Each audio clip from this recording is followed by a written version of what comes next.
Good evening, ladies and gentlemen. I'm your host, InaneDragon. And our president has been tapped. At least, he tweeted that Obama had tapped his phones during the election. He doesn't exactly back this up with facts, just rhetoric.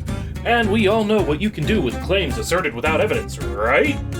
But, what the hell, let's entertain the notion that the Department of Justice or intelligence community does have some kind of records on calls to and from Trump Tower or persons, including Trumpy himself, in the campaign. It seems plausible since they keep finding dirt on his cabinet members, forcing them to resign or recuse themselves from important investigations.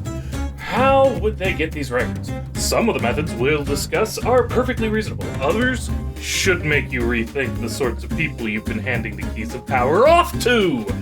Let's go in that order. Reasonable to downright Machiavellian. The FBI, or another investigative arm of the Department of Justice, could have evidence of criminal activity involving RICO, terrorism, or foreign espionage that links back to Trump in literally any way. Doesn't even need to implicate him in criminal activity. The feds would just need to convince the appropriate court, including the FISA court for foreign involvement, that there's probable cause the wiretap would produce evidence that would convict someone, even if it ain't Trump. This could all happen well below Obama, and the ball could have been rolling before the election ever kicked off. Where this gets a touch unreasonable is that in such cases the investigating agency is supposed to pretend they didn't hear anything that isn't related to the warrant that approved the tap. So, if they were investigating a possible organized crime connection, they're not supposed to keep records of him colluding with the Russians to discredit his opponent in an election. And vice versa, his bookies' calls aren't relevant if they're investigating possible illegal collusion with the Russian government to subvert a US election. Next up, if it's his cell phone, the law is incredibly iffy on your privacy rights if the radio waves transmitting your call happen to be intercepted. This is incredibly unlikely to have happened, so we can leave it at that. Probably didn't happen, probably would be legal if it did. Moving on.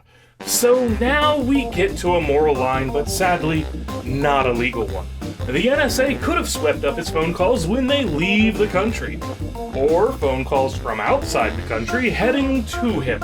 At that point, we've given our government a surprising amount of latitude to pretend they have a right to look into such calls, especially if the foreign party is a designated target for intelligence gathering. Your rights need not apply, thanks to various Bush-era laws and executive orders.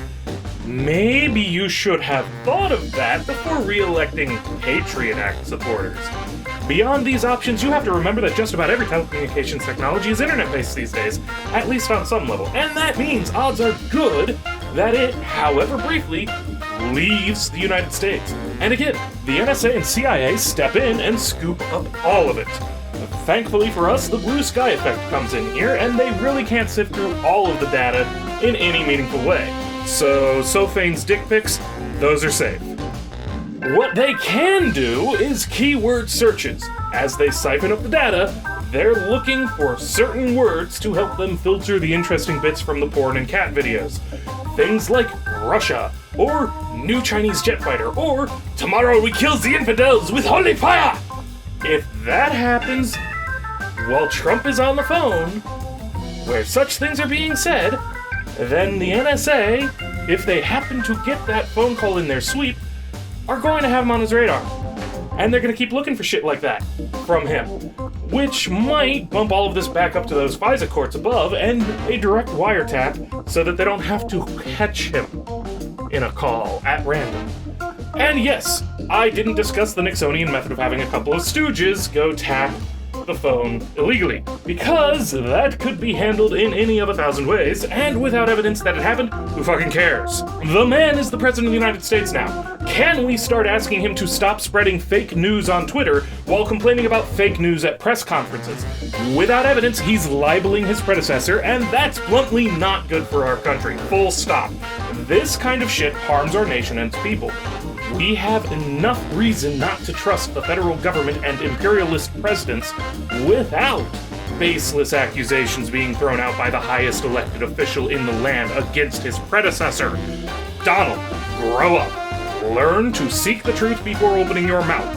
And if you do have evidence that this happened, present it. Better yet, keep your thumbs off your keypad long enough to allow your DOJ to investigate whether or not whatever evidence you do have implicates Obama in any wrongdoing first.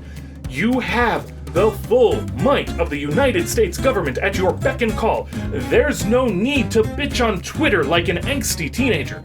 I'm InaneDragon, and I hope you've enjoyed yourselves a little bit, ladies and gentlemen. If you did, consider subscribing for more. The ding-a-ling bell thing will make sure your ass jingles every time I upload, or so I've been told.